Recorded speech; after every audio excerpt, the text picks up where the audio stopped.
We are loading into the starting gate for the third episode of Riders Up. I am Jim Gazzali, joined as always by Michael Wilson and Mike Rennie. An absolutely loaded show today. We're going to talk Pegasus.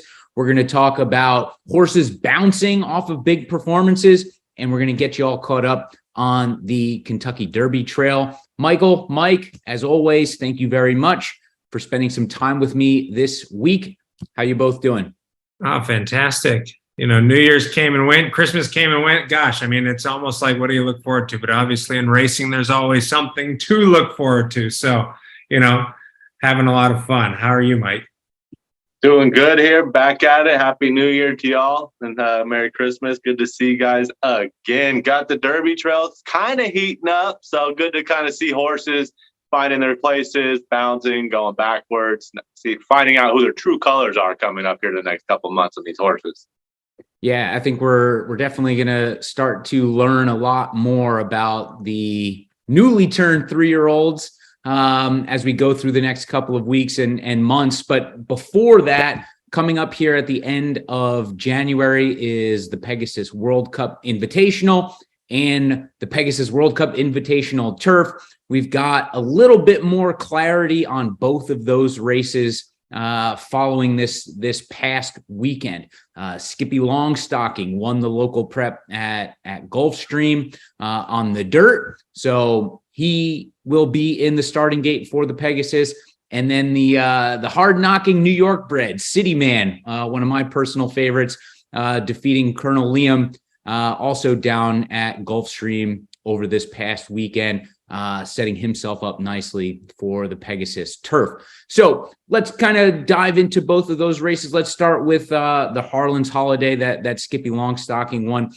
Michael, what did you take from that race and that performance from Skippy, knowing what you know about Safi and your relationship with him and the barn itself? Anything worthwhile coming out of that performance in your opinion? I think it's interesting. You know, Safi mentioned post-race that he might still underestimate the horse. You know, the horse ran a great race. Pioneer of Medina, who ran terrible in the Derby and had 2 poor performances after that, and then comes back, wins at Churchill, and ran a great race there. Obviously went and set up the pace. Skippy tracked him, but then ran a very game race to kind of pull clear. And if you look visually, you might not see it, but he's still pulling clear, and Pioneer Medina dug in enough to make sure that he finished second and fought off Simplification for that spot. But it was a very good race from Skippy, who's a horse that just keeps seeming to get better, right? He won the West Virginia Derby, and then now he wins this race, continuously progressing forward into his 4-year-old year. Exaggerator, his sire is the son of Curlin. Curlins tend to be late maturing. Exaggerator still kind of finding himself in the stallion ranks. So for me, it's an interesting performance to see this horse. You know, he's a hard knocking. He's not a horse that kind of jumps out and gets you really excited that he's this horse to, you know what I mean? He's not like a buzz horse, but he's a horse that's been there. He's been there all along, and he's progressing definitely in the right direction. So for me, it was awesome to see him win. Good to see him get in the gate. Safi also said, and we're going to cover this next, is bounces. He thought O'Connor, if you were to ask him, is a better horse than Skippy, and that O'Connor did not show himself that well in that race. But he's still going to proceed forward with that horse going into the Pegasus, which will give him 3 entrants in the race. Good stuff. Yeah, I agree with you there. I was actually sounded Simplification kind of did what we thought he would do. We talked about it. Shows up, doesn't win. Again, couldn't get over couldn't get Skippy. And he set up Simplification, made the move, just didn't have the horse. Like I was saying, I'm just not a fan of Simplification. Always shows his true colors, but always takes money. So it's a good to always have in a race you like betting, because you know he's going to get bet and not perform. So great run by Skippylongstocking. I've been back and forth on the horse. I kind of said last week, proved me right. I thought this time I was going to get it done. I like that Safi's team got the W there. The other horse, O'Connor, I kind of might see that. I think it won maybe before Safi thought its last race, maybe overperformed than it was expecting. And then this kind of maybe just didn't run back to it, but it's still a good horse. So like that horse coming back in, I'd watch out for that one actually better. I think that horse could outperform Skippylongstocking next time out. One of those situations, you know what I mean? But great race by Skippylongstocking. Get another dub for Safi's Barn and thought at this. I was, like you said, the bigger performance was Pioneer Medina holding on there. I thought for sure was going to fall back just because being up there the whole time. Game horse. So watch out. Maybe that horse can excel here in its later years. So I'm excited to race. It was a good one, and excited for the Pegasus coming up here. Safi looks loaded, and especially with my boy who hasn't even ran yet, Widerberry, just laying there working out, waiting for all these guys who he's already beat. So it's going to be a great race there coming up for the Pegasus for sure.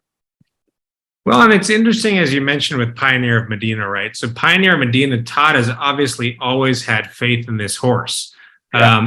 He's taken him to every big dance. He's tried to get him back into the races that you would like to see. I mean, for a horse that ran a 3-race slump, right? I mean, he ran horrible in the Derby. Then he ran a bad race. I forget what race was the next race after the Derby that he ran pretty bad in. And then he ran in the Smarty Jones, the prep for the Penn Derby, ran terrible there. Todd then takes him back, says, let's put you back in allowance optional company at Churchill. He wins. And then that's obviously the race that moved this horse forward. I mean, being by Pioneer of the Nile out of an Escandarea mare, both of those horses were obviously substantial 3-year-olds, but this is a horse that he didn't seem like he was physically mature as a 3-year-old. There were some bigger, stronger horses on that Derby trail.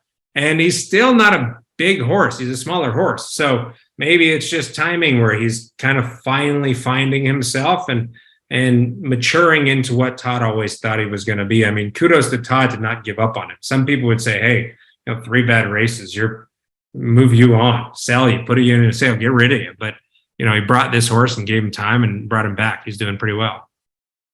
Yeah, I think that handicap division, 4-year-olds and up is pretty wide open with all of the retirements that we saw at the end of the Breeders' Cup season, and then with Cyberknife getting ready to hit the stud farm here at the end of the month. So Pioneer of Medina, Simplification, Skippylongstocking, White Abario, all of these horses, Kiss a Lot even. Might go a different direction. You never know. Plenty of, I would say, even competition heading into that 4-year-old season. There really isn't a huge standout, at least that we could see right now in that older male category. Probably Taba. If you really want to sure. Taba. And then you'd have Country Grammar, and then you'd have Defunded, but it's Baffert has the hand to play right now, but obviously these 3-year-olds, and what's super interesting to me is this 3-year-old crop last year was one of the best I've seen in a long time for 3-year-old boys. And the depth in that division is just continuing to show with a horse like Skippylongstocking, who really didn't fit in the top 8 to 10 horses in the division.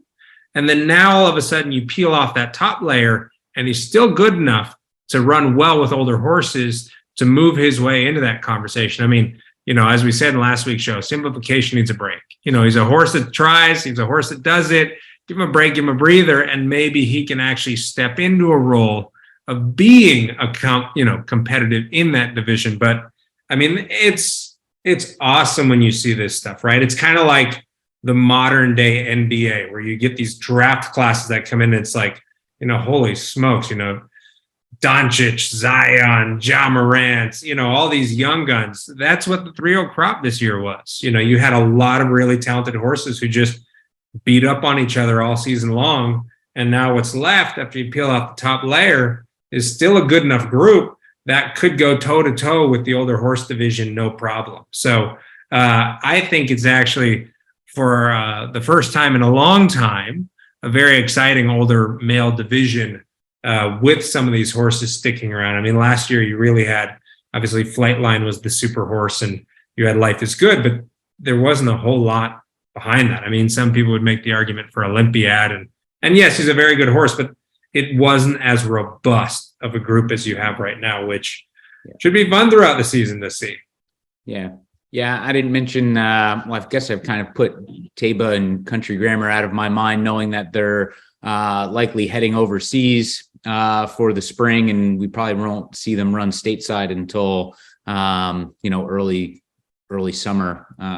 So probably got another 5-6 months at least before we see them run back this way, I would imagine. Big money Bob, right? Interesting play. And to be honest, if I was a trainer, that's the route I would go. You could net with 2 horses like that, 30 million in 2 races. Yeah. I mean, it's insane. It's interesting when you go on Equibase and you look at who's the leading money trainer. And yes, they talk about Chad Brown making 31 million.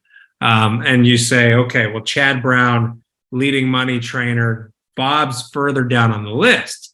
But if you click Saudi and Dubai included in earnings, Bob jumps up like to second place, like 28 million in earnings. So, it's when you have those horses, it makes the most sense. If obviously Amir Zidane is from Saudi Arabia, so he wants his horses running there in that premier race. But Pegasus is not a $10 million race anymore. So if you can take it down, go take it down. Yeah. So we mentioned O'Connor and a not totally inspiring run in the Harlan's Holiday, and that's a good springboard to talk about the bouncing topic. And Mike, you and I kind of touched on it from a handicapping end last episode, but what do we?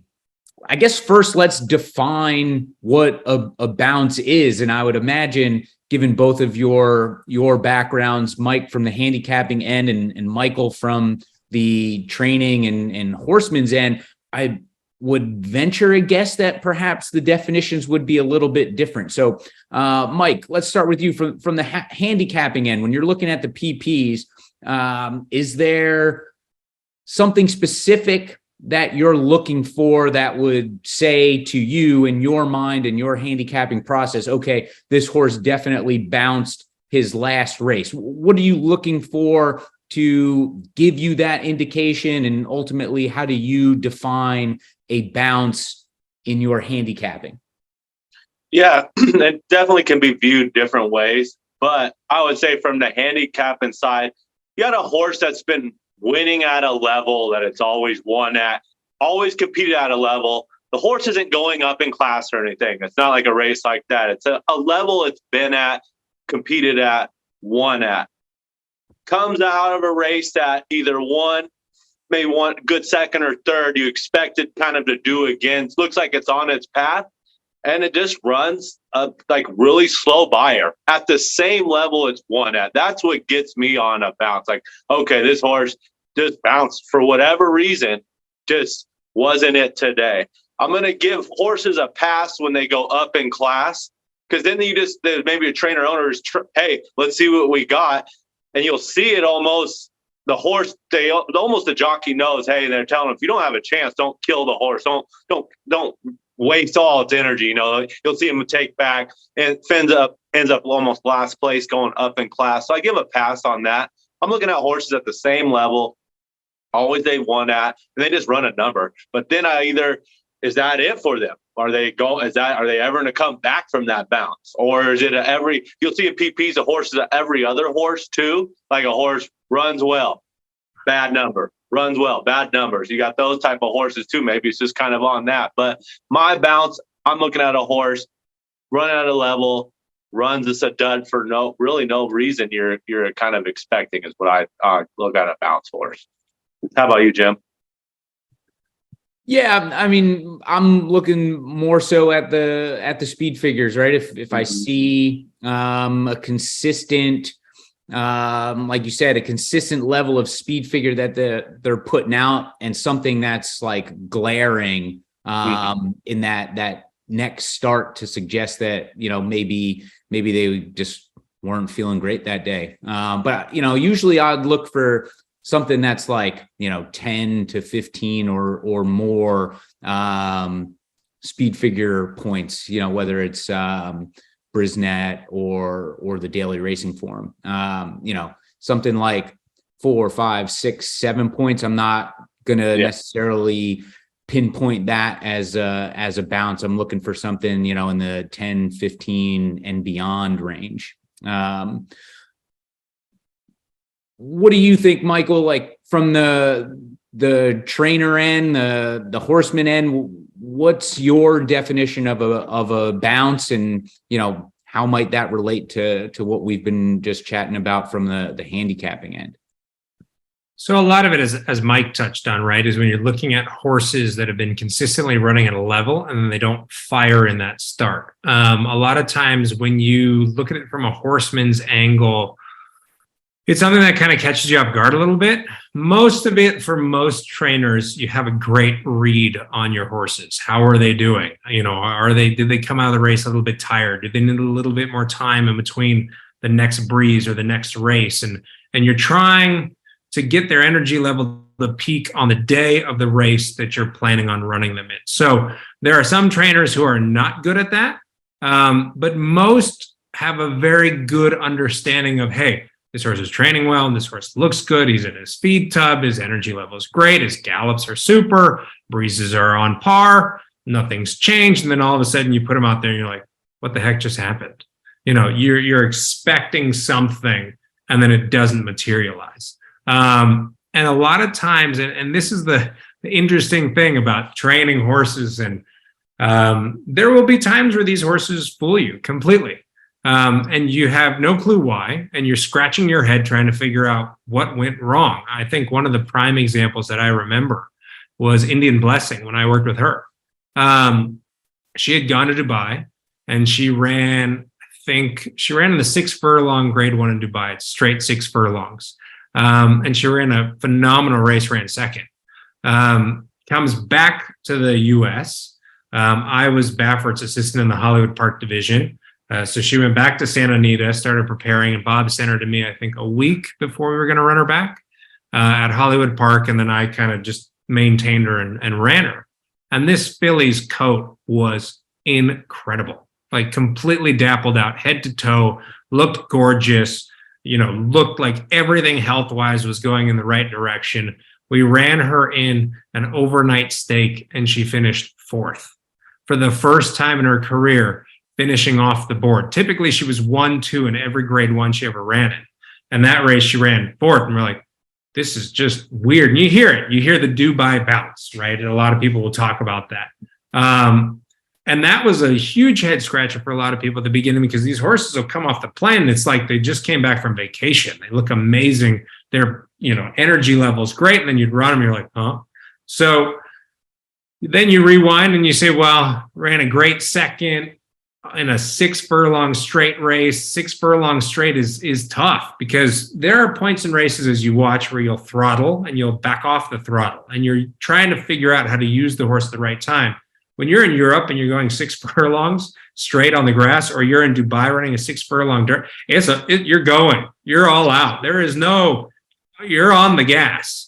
So sometimes you'll see performances take something out of the horse that you don't know until you push them to the limit of what you're asking them to do. And then you realize, oh wait, tank's not as full as we once thought, right? So when you're training them in the morning, we do not replicate what we ask them to do in the afternoon. Not anymore. In the old days, you did. You'd breeze a horse a mile. You'd work them hard, multiple hard long distance works to prep for 2-turn races. Now it's more of keep them fit, keep them fresh, keep them happy, keep them going along. So any good horse can put in a good 4 furlong work, can put in a good 5/8 work. It's not till you push them to the point of, hey, you're at race pace, and now we're pushing you with somebody breathing down your neck, that you realize the tank wasn't as full as you thought. How do you handle that as a horseman? Typically, your first step is back off of them. As soon as they come back after that race, don't turn around and try and hammer them again, because they just showed you the tank's empty. You got to fill the tank back up. Overtraining is one of the biggest things that can happen in this sport, and it's quite easy to do it. So when you train racehorses, especially at the top, there is a very thin line that we walk all the time as horsemen of doing enough to make sure you have enough and doing too much to where you've left something on the table for when you take them over. So bounces, you scratch your head for a little bit, but typically it's kind of hit the pause button. Let's back off. Let's let this horse come back to themselves, and then we'll rebuild them back. So, you guys might see it in the forum. There's cycles. A lot of these horses will cycle. Some can stay at the top for a very long time. And, as long as you space their races out far enough, you can keep them in that. But there's other ones where they're going to peak at a certain point in the season. And that's where, with certain trainers, like, as we talked about, I think previously, a Baffert or, Chad Brown at the Breeders' Cup, he's knowing where he wants to peak. So he'll maintain and then push and then get them to peak and then back off to let them come back down. And kind of to go and, like Mike was saying, on the bounce being a confusing part to the trainer, which kind of triggers them going to blinkers, tape, other type of gear, correct? So that, because they're confused. And then you'll see, I feel like a trainer kind of expects when they switch gear to win that time out, almost, if they think the horse is still fit. Am I correct about that? Hey, we're going blinkers. Horse is fine. We don't know what happened.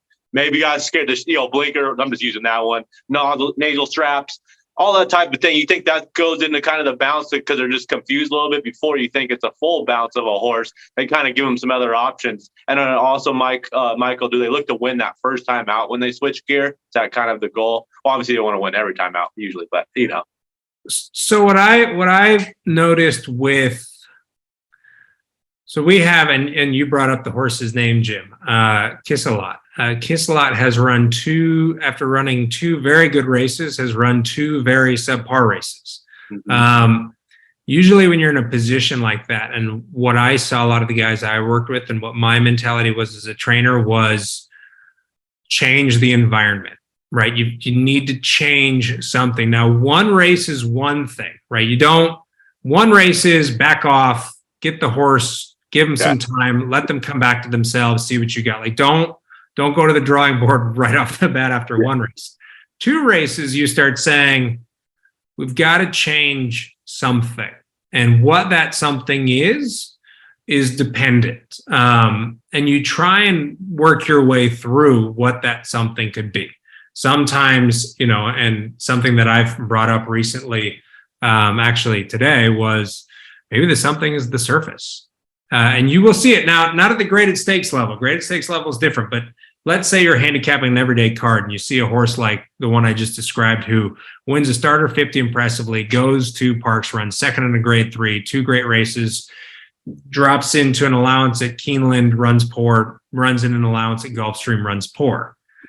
Each horse has their level where they can win on certain surfaces, right? So you'll see it with really good grass horses sometimes where that horse could win allowance races on the dirt. He's a good horse. So he's capable of winning a maiden. He's capable of winning allowance. You put him in the 2X, gets his head kicked in, and you do it again, gets his head kicked in. You're like, what is going on?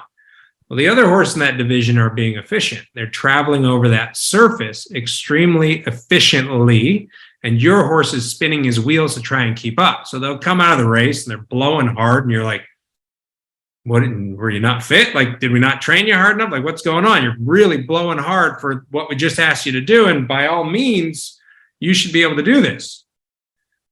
They're working twice as hard to run the race of the other horses because they just can't grip the surface.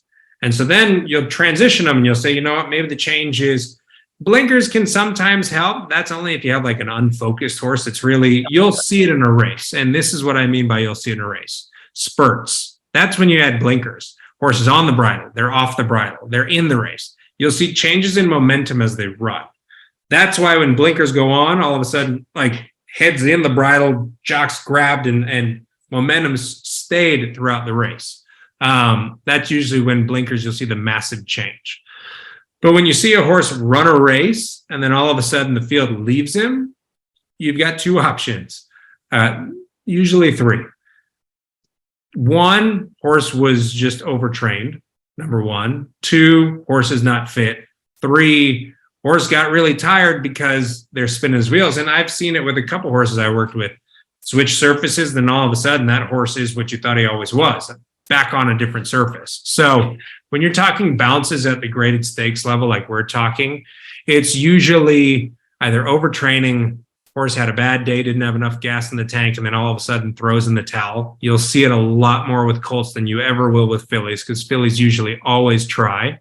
And that's typically what it is. Horse is gassed and he's like, screw it. And then just, that's it. And then you just rebuild them and try and get them back to where you once had.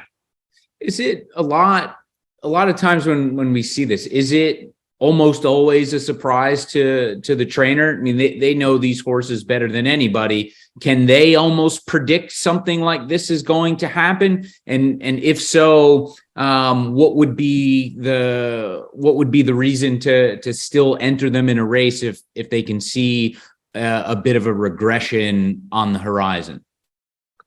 So the true bounce, no, that always catches you off guard.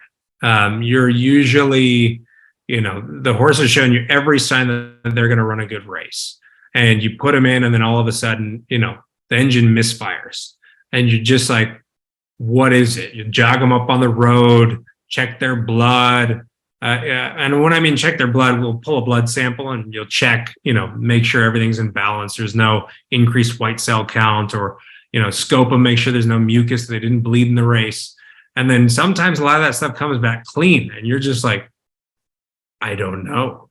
And it's the most frustrating information to give to an owner, because everybody's wanting to understand what happened. And you're just like, I have no clue what happened. Really don't understand it. Can it be a bounce? Like an interesting case could be where we're talking about like a Colonel Liam, right? In his most recent start, which we're going to touch on. Colonel Liam won the Pegasus off a layoff last year. He ran in June, comes back and wins the Pegasus right off the layoff. Everybody expected Colonel Liam to fire the race of his life off this layoff that he's coming back off of, and he didn't. He was in every position that City Man was in. City Man fired. Colonel Liam went wide and didn't have the turn of foot to go with him. He flattened. So in that case, it's a horse coming off a layoff, running against a stiff group. He'll then move forward off that, you hope, as long as it's nothing physical. But a lot of times, as you said, Jim, it's the head scratcher. It's not like you watch the horse train, you're like, yeah, that's a shit breeze, but let's put him in there anyways. I mean, I've done it. I've had it happen where I'm like, oh God, that was a poor work. But this is the only race in the book. Yeah. It's what we have to run in. Otherwise, we got to wait for 5 to 6 weeks. You know what? Let's run. Let's pick up a check. And that check will pay for at least a couple months of training. And then, we'll go back to it, right? Some guys with these larger bronze, especially with these stakes horses, they're not going to take that risk. When you're in the other divisions of like it's a maiden special weight or it's an allowance, and heck, why not help the owner out by making 10 grand for a third to pay for 2 months of training versus take 6 more weeks of training bills to get the horse to where you want him. But yeah, at the top level, you're only hindering your horse if it's not ready to fire to put him in that spot. But I don't want to ramble on forever. Sometimes it can be the owner. Sometimes it's the owner wanting to run in the race. I mean, we saw it, best example, American Pharoah on the Traverse. Zayat needed to run that horse in the Traverse. There was a stipulation bonus on that horse's stallion contract. Now, if you remember how much money he was in debt, there was a stipulation that if the horse won that Traverse, there was a massive kicker in the contract to help make, I think it was like, gosh, it was a couple million more. That if he won the Traverse, then what they purchased, because they bought him initially for 10 million as a 2-year-old, and then there were all these kickers. If he wins the Derby, if he wins the Preakness, if he wins the Belmont, if he wins the Traverse, if he wins this. So if you go back and you look at the articles, Baffert was hesitant. He won the Haskell. He didn't really want to ship back to California and then ship back out for the Traverse. But that was a situation where the owner's like, we need to do this. And then there was the situation of like 4 or 5 days before the race, that horse galloped way too fast. Like literally almost 2-minute licked a mile and a half. And when I saw that, I said, this horse is done. Somebody's gonna kill him off in this race. He's run a good race. He's shipped back to California. It's gonna take a lot out of him. He's come back, and then all of a sudden he does too much in a morning workout, too close to the race. You can't recover. So yeah, all the extracurricular with that horse aside, and we don't need to dive into this, but worth mentioning, in my opinion, I thought his Travers was the most impressive race of that entire season from him. Just the way he was got a nose behind, dug in, battled back to ultimately come up short. I thought that was the most impressive run from him throughout that entire season. But we can. Well, I think you're right. The horse ran on empty. So to put a performance like that when you're like he was empty, and if I'm correct, Bob stopped then and then took him straight into the Breeders' Cup. Yeah, right. I don't think he prepped. I think he went straight from that race in. Yeah.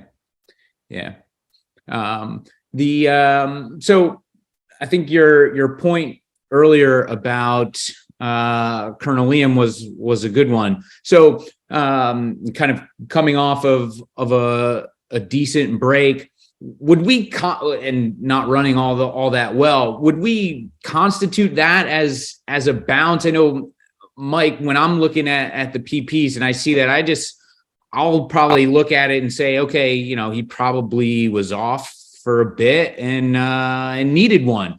I don't know if that would necessarily constitute a regression of sorts. How do you look at it? Unfortunately, I think since this is how he won, he won off the layoff before. So when a horse doesn't win on how they win before, I get worried. That's, because winning a race is so difficult in horse racing for these horses. You'll see they're retiring them so early now because it's like, wow, this horse won 3 to 5 big races. We got to retire him. You know what I mean? No one wins. You think about it, there's like winning races now is this. There's no one with huge records. It doesn't get to that point because of the breeding side. So, the horses are, it's coming off a layoff, didn't fire and had every opportunity. And then, he's in the Pegasus Turf. So he's going to get back again because everyone's going to have kind of the view of he needed one. So I'm going to go with he's going to go regress again on just this particular horse in this case, because this is how the horse won in the past. It likes the layoff, hey, I'm ready. I mean, there's no, and it had opportunity. Wasn't it was a tough race. City Man's a really good horse too. So, we'll see how City Man comes out. They're both in the Pegasus. So no, I think this is one where it's kind of a semi bounce and see what happens. If it regresses again, then it's, see where it goes, So, yeah, I think that's kind of a bounce to me because it's how it's won before. All right. I think you make a convincing argument. So the second off the layoff isn't an automatic bump up in performance, in your opinion. Exactly. And the trainer's going to have amazing stats off a second off just because of who trains the horse. So It's tough to read on that stat with this horse because the trainer stats are all about the same number, all on every, it's a tough one to read. It's tough. You have to almost just wait to see what happens. And he's going to take money. The field seems light on horses as of now, but we'll see who joins it. But yeah, semi bounce to maybe, I think, regressing. Well, and it's a good point you make, right? Mike, you said trainer, right? Todd's great off layoffs. Like Todd is really good. And I think one of his finest moments was, you could say of a 6-month layoff, Colonel Liam wins the Pegasus, and that's a phenomenal training feat. What I thought was even more exciting was Life is Good coming off the layoff, winning the Whitney. 2-turn dirt races are the hardest thing to prepare a horse for off a layoff. And so the fact that Todd can zero in on things like that and do it, and knowing he's that type of trainer, that's where, for me as well, I say this horse just might not have it anymore. And he might not be at the level that he was when he won it as a newly minted 4-year-old and as a 5-year-old coming off the layup. He might have lost a step now that he's 6. But then it's trainer to trainer, right? So, another horse we're going to bring up is Ivar. Now, Paulo Lobo is the guy you want to bet second start off a layoff, because Paulo uses it, and he's told me this. I use races to get my horses fit, right? So he'll bring them along far enough, and you'll see it if you really watch him. He'll run a horse, and he is the best guy if you want to bet, because everybody looks at races a certain way and might not see the trends knowing these trainers. Paulo will run a horse, and the horse will run 5th, 6th, run okay, walk into the starting gate another race, and then win at 15 to 1. And everybody's like, what the heck happened? He used the race knowing that I don't have the horse there, but I'll finish it off. Because if you look at it from a horseman's perspective, one race is worth 3 breezes. So you can use races to quicken the time that you can get a horse ready for performing on the day. So it's horse by horse, trainer by trainer. Mike, I think you were spot on with Colonel Liam in this spot. But, Ivar's exciting probably coming into this race. I mean, what are you guys seeing? Yeah, I thought his run in the Breeders' Cup was impressive. I had a few dollars behind him that day and was disappointed that he came up short. But, I thought he was in good form, ran a great race. And, to Mike's point just a minute ago, the field for this race doesn't look terribly deep. So certainly a little bit of star power gets added with Ivar dropping in there, I think.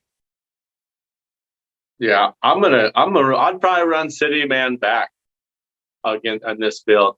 The Clement barn being kind of hanging out for during the down south in the winter. They're light on aqueduct history. South Florida, they lie. I think City Man's gonna roll them up again. Yeah, he ran a great race. What's interesting is Ivar's a miler, and that's really what he wants to be. He's shown that he's phenomenal at the mile distance for quite some time. However, I think Gulfstream he can stretch. And, he's used to running at Keeneland. He's run at Woodbine. He's run in the Breeders' Cup several times. But one of his best races was actually in the Breeders' Cup in California, where he ran 3rd in the Breeders' Cup mile. And when you get on tracks like the turf track at Del Mar, and you get on a turf track like the turf track at Gulfstream, your mile can become a 1 1/8 very quickly. You can stretch because they're a little bit firmer. You get it over a little bit better, and you don't have to use yourself as much. And this is what can be scary about milers stretching a little bit to a 1 1/8. What makes milers so good is how fast they are. And so each miler typically has a massive turn of foot. Now you take a horse like that wants to travel in a mile race, and you put him in the bridle and you get him to sit, he might really have a kick to come home on these horses at the 1 1/8 distance. I mean, City Man just showed it, right? He and Colonel Liam stocked, and then he kicked. Colonel Liam didn't fire and flattened, but you then take a miler that milers are really, they're my favorite types of horses, to be honest, because you're fast and you have stamina. Yeah. You've got both in the package. And if you can string it just right, and I will tell you, he does not get enough credit. He just won the holiday meet at Turfway Park. Paulo Lobo is one of the best trainers I've come across. He is phenomenal at understanding how to get horses ready. So, the fact that he's like, screw it, we'll throw him in there. He doesn't take him if he doesn't think he has a shot. Agree. Yeah, I think City Man has been a little bit of a different horse since the summer. He's won 3 in a row now, 4 of his last 5. And just looking at the quality of his runs, you can see a massive difference from the beginning of the year to the summer. And then, running at Saratoga, I think he's transformed a little bit into a different horse for the second half of the year. And I'm a fan, and hopefully he can roll that into another solid effort at the end of the month here. But we'll continue to see this field take shape for the Pegasus World Cup Invitational Turf, which is an absolute mouthful to say. Be a good one. All right, let's move over to the Derby Trail. Handful of things to talk about here. We had Victory Formation win for Brad Cox in the Smarty Jones. Impressive. Not terribly surprising. We kind of touched on that horse briefly last week. Guys, anything else to add? It seemed like he kind of towered over that field and pretty much did what we would expect him to do against that competition. It's interesting because I think if you asked me going into the race what I thought of that horse and where he ranked, I would have said, yeah, he's in the second tier. There's better horses. He's definitely in the second tier. But then looking at it and watching it again, right? Obviously, first race he goes wire to wire. Second race he stalks and wins. This race goes wire to wire. Had everything his own way. He is actually trending in the right direction. He's getting better every start. So it'll be interesting to see where he ends up. You need to see a horse eyeball him at this level and see how he responds. But he was pretty much out there looking like he was just playing with the field. That was my take was, if he, I think the stablemate, what was the stablemate? It was Angel of Empire. That horse had a phenomenal gallop out. So I think you need to watch him when he gets a little bit further down the road with the longer distance races.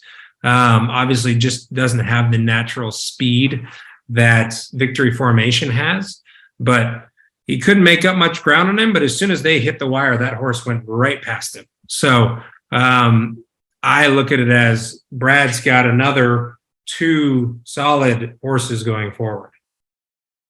He seems like I don't know how almost he's getting to the point where I don't know how he loses the Kentucky Derby. He has such, like you said, the stable is deep. Like you said, can that horse wire that the Kentucky Derby? Has showed a lot of speed. He doesn't like to get past. That horse is showing a lot moving forward. It's tough with the smaller fields. We'll see how it goes. But once again, like you said, the gallop out on his other one, he's just loading them up for the Kentucky Derby is Brad Cox, I feel, this year. Horse did what we thought. We didn't see much in the race. Has showed before what it can do. Did it again. Really curious, Michael, where this horse goes next. Just some odds for the Derby Vegas updated. Forte's the favorite, 10-1 in Vegas. Then you have Extra Anaho is 13-1. I said that wrong, excuse me. Instant Coffee's 35-1. Then you got is that Singator? Singator is 27-1. Logins 19-1. And then the old Corona Bullet didn't get much love. Hangout 65-1. They're not, I think we all felt the same way. Not much love there. So that's what Vegas is feeling. Those are all the kind of favorites right now. And as you see, Mr. Cox has something in there too. So watch out for that's not even the ones that ran. So he's definitely loaded, ready to go. After hearing those odds, Michael, what do you kind of feel about those horses that you know anything about for the Derby? I mean, Todd will obviously probably bring Forte back at Gulfstream. That's where he likes to bring his horses and get them ready.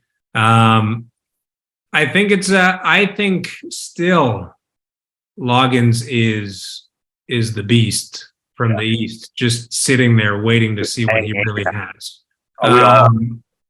To come off of a 6 furlong maiden win, as impressive as it was, and just get beat by the champion 2-year-old, getting knocked off the rail. I mean, I thought Forte probably should have come down, because he did get knocked around on that rail quite a bit. And the fact that he wasn't intimidated by it, that's the big piece.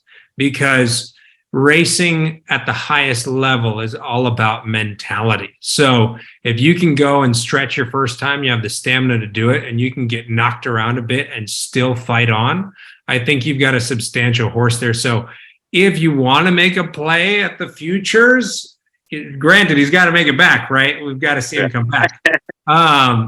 But he's the horse that excites me the most coming back on this Derby trail. I think Brad's other horses are very good, but I don't know if they're at the level of what that horse showed in his second start. Agreed. Really excited to see Loggins again. Yeah, and it'll be interesting where he brings him back. I mean, he'll probably bring him back at Oaklawn. He and I were texting the other day. He seems like he's constantly on a plane between Fairgrounds and Oaklawn. We're trying to get him on the show. We're trying to get a coordinated interview, but he seems like he's always on a plane somewhere. But I mean, what's interesting, and I think, Jim, you were going to touch on it next, was the Sham. And just, let's talk about deep. Bob's deep. I think it's literally this Derby trail. Todd's got Forte, and everybody else has everybody else. Bob and Brad have the other massive groups. But that's kind of what I'm seeing. Have you guys looked in that race yet? Yeah, I'm just looking at the nominations now, and there's 1, 2, 3, 4, 5, 6, 7, 8, 9 nominations in Baffert's barn out of not much more than 9. So I think he'll probably dominate the entries here. But a lot of names that we've heard about and are probably excited to see them run again should they do enter. Fort Bragg, National Treasure, which, correct me if I'm wrong, scratched out of the Breeders' Cup, right? No, he ran third. Oh, right. That was the other Baffert horse, whose name escapes me now. Speedboat Beach. No, Speedboat Beach ran in the grass. No, you're talking. So K-Rock, National Treasure ran, and Baffert's other horse scratched. Yeah, you're right. Newgate, Speedboat Beach. So, I think my money would be on one of them. I guess once we see who actually enters in this race, but he dominates the 3-year-old male West Coast racing, as we've seen for the last, how many some odd years. Well, and these are all horses that have great numbers, right? So it's not like what he's put together here is a group of, I've got 8 or 9 noms for the Sham, and some of them are partially good enough. I mean, there's 2 horses in here that, Fort Bragg is a good horse. I don't think he's a great horse in terms of what he has for what he's showing. But if you really want to dig into it and you look at Gilmore and you look at Fort Wayne and you look at National Treasure, you look at having a meltdown. There we go. Anyways, I don't understand anything that's not English written properly. But I mean, having a meltdown is a solid horse. Then the question then becomes, and it was interesting because he went the grass route with Speedboat Beach specifically because the horse was just so fast. Now it looks like he's thinking of going back to dirt, because that's the issue, is we don't have anything in the 2-year-old division for sprint dirt horses. We do have plenty for sprint grass horses. So, he obviously went that way to see how the horse would handle it. But I remember all the chatter about this horse of how ridiculously fast he was. Obviously, he just won a mile race on the grass. Now they're going to pull him back over to the dirt. So the question is, does he make that debut in this start? As we know with Baffert, he will split these horses up.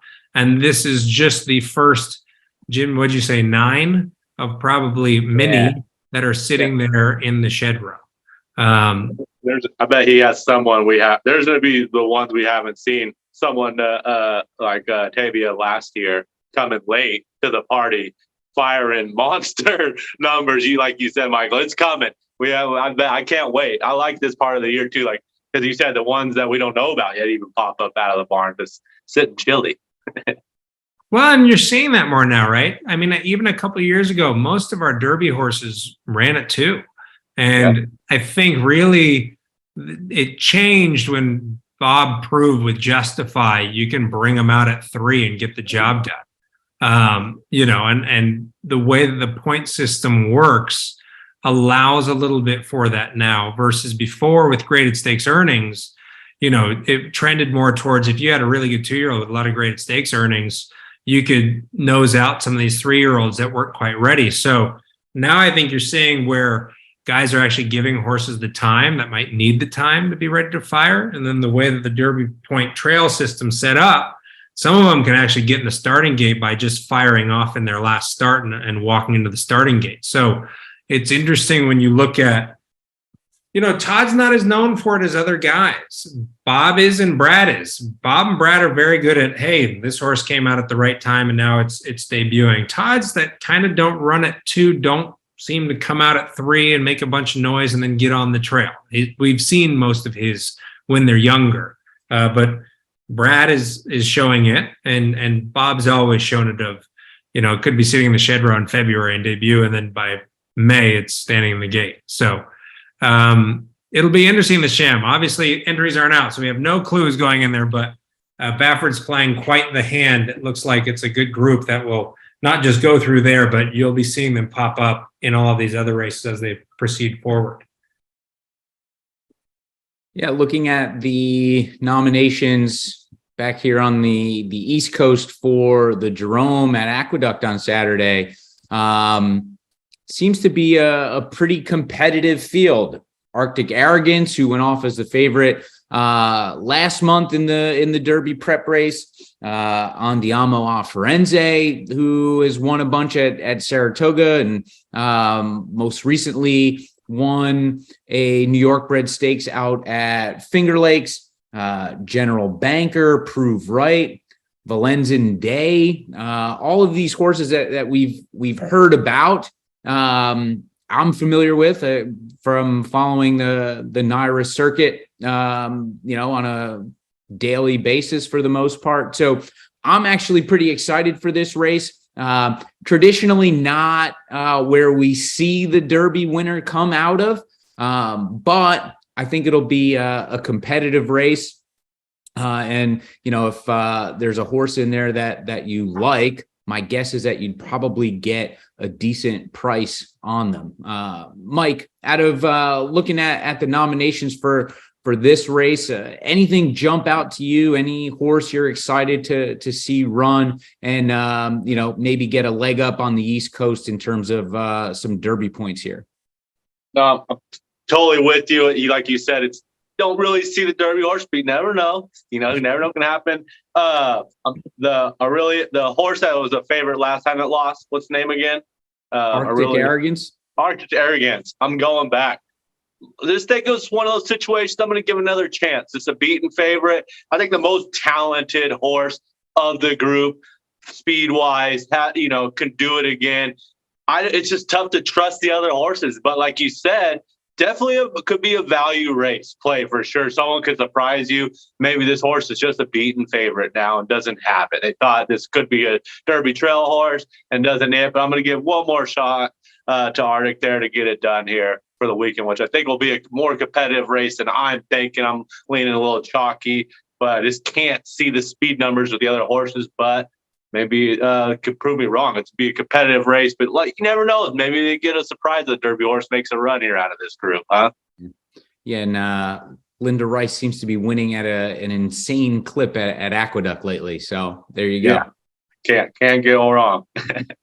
Well, and it's interesting. This horse kind of, if you go back and you look at his work tab, his last 2 works coming out of that race have been slow.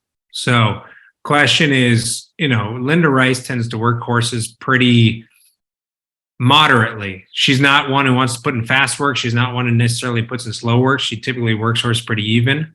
He had a pretty good work tab going into the Remsen, and then coming out, he's throwing up 102 and 103 for 5 furlongs. So it'll be interesting to see how he plays, obviously, in here. Frosted, we know what he did when he was a racehorse. Obviously got really good at 4 and was solid at 3 when American Pharoah was running around. So be interesting to see how that horse plays. But I found that interesting because I was just looking at it and seeing how his works coming out of that last race where he put up 2 pretty slow works. But you think that's, like you said on a trainer real quick, Linda's not known for, sometimes the trainer likes a kind of a bullet before the race type thing. You think that's even kind of slow for Linda maybe, huh? Well, but it's interesting. The track must have been horrendously slow because the 102 and 1 was 4 out of 8. The 103 for 5/8 was 4 out of 10. So, could have been the bad weather in New York made the track ridiculously slow, which necessitated those works. But yeah, I mean, you've got certain trainers. If you watch Baffert, you'll know his pattern. Bullet, bullet, bullet, bullet, bullet, slow. Not slow, but not bullet. Usually the last work, he very much leaves those horses in hand. That's just to let a little air out of the tire so they're ready to fire on work day. You've got other guys who want to put in a solid, consistent work tab, or other guys who run horses off bullet works. I can tell you when I trained, if they could go fast in the morning, they went fast in the morning. To me, with babies first time out, I'd slow them down the last work before we'd run. But, older horses, I just let them roll. So trainer by trainer in terms of, and that's part of the game. If you're a handicapper, you need to understand trends and patterns and how to play it and who does what and what's uncharacteristic for certain people. Before we wrap this episode up, let's just briefly touch on the Mucho Macho Man from last weekend at Gulfstream. A DQ there. So we saw Dreaming of Kona get put up. A little bit of a weird race. I mean, the pace was just absolutely blazing, and I guess it was pretty impressive for Legacy Isle to hang on all the way, putting up some decent early fraction. I think it was like 22 and 3, and then like 45 and change. So that was impressive. General Jim, I think Luis Saez was on board, just getting pinned down on the rail and couldn't find a way through. Looked like he probably had enough horse underneath him, just could not find a way to get out of trouble. Anything stick out from that race for you guys other than anything that I just mentioned? What caught your eye, if anything at all? That DQ, what in tarnation? Like, come on, man. That horse put up the blazing numbers. How do you DQ? There was not, to me, that was a little race riding. Hey, like he's already in front. I thought the 4 did a little more damage to not let the other horse out than the 1 came. Come on, man. That's where I'm at on that race. I feel terrible for the connections on the 1 horse. Terrible DQ to me.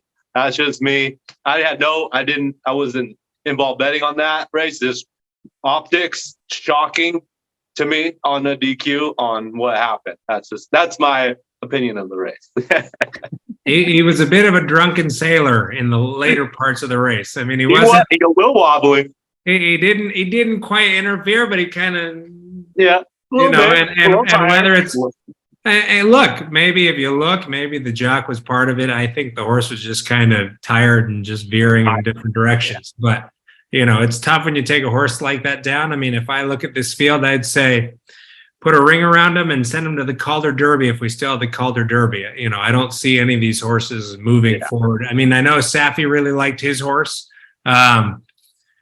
To me, and I will tell my friend to his face, he's a good 3-year-old, but he's not your Derby horse. He is a son of Curlin that could get better, so you don't know that. But seeing that field and seeing he was closing on a wickedly fast pace that didn't quite materialize, and the winner still hung on. I don't know if you have the gears to go after the big dogs when you're trying to run them down at the end. And that's just kind of what I see. So never know. Curlins could mature, can get better. They're later maturing, but Yeah, I mean it's a good group to run in the Derby trial the week before the Derby, but not in the Derby itself. I agree with Michael there. Just based on the pace, none of those horses, a long shot got put up at the end. The Invader there was, I think Scott Spieth was the jockey on that but like you said, no one did anything, and they should have. The pace was there. If, like you said, if someone had that foot, they're picking them up in that race. So agree with Michael there. No one from this group.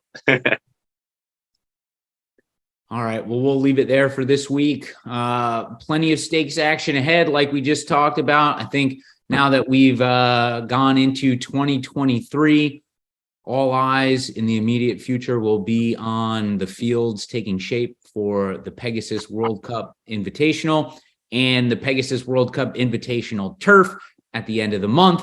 And then we can really start to settle in for the Kentucky Derby trail and everything leading up to the first Saturday in May. So Michael, Mike, guys, thank you again as always, and we will catch you all next week. Awesome. Peace.